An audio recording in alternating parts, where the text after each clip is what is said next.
So guys, continue natin yung video natin kasi si Jessie nag-gearbox siya.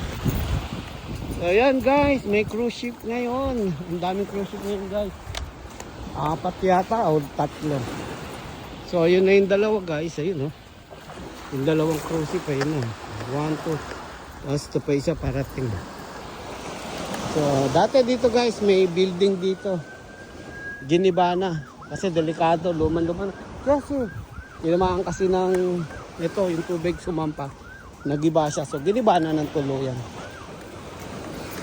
So ayun ang good news guys. Pupunta tayo ron sa dating bahay nila Jessie. So yung bahay dati nila Jessie guys, ito susum natin. Yung paupahan nila.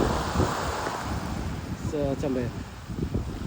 Ayan guys, yung dilaw na yan. Yan. Dilaw na yan mismo. Yung dilaw na yan guys. Yung sa ilalim dyan dati ang paupahan nila Jessie. Yaman to sila Jessie. Jessie! Yaman kayo di ba? Ayan guys. Ang sarap guys maglaro dito. Ang lawak Ano kayong gagawin dito ngayon? So yun na nga guys. After 5 years nakalakad tayo ulit dito. Jessie, come on!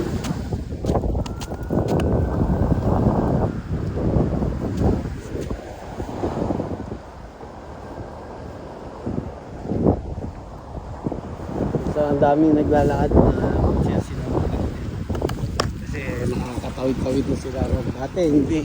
Dati paglakad mo, pagmula doon sa Marriott yan guys, ito. Susum natin Yan guys. Ay, saan ba yun? Hindi yan. Yung Marriott dito. Ito guys, ito. Yung Marriott Hotel yan guys. Dati yan, maraming buhangin dyan nawala. Tapos ngayon bumalik na ulit. Kaya nakakalakad na naman yung mga turista.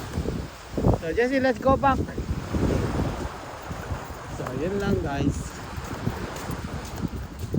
Balik na kami ni Jessie ulit.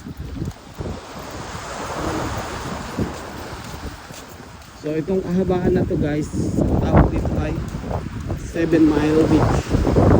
7 miles beach. Kahabaan na to guys. Ang ganda sa dulo. 7 miles guys. So dati yan guys, yan mga nasa babayan dito pa. May mga kubo-kubo pa yan na magaganda dati. So dito dati kami tumatambay ni Jessie. Nakaabot kami rito ng 2 hours minsan. Tambay-tambay lang kami dyan, upo-upo.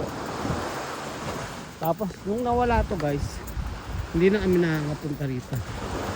Kasi kahit dito guys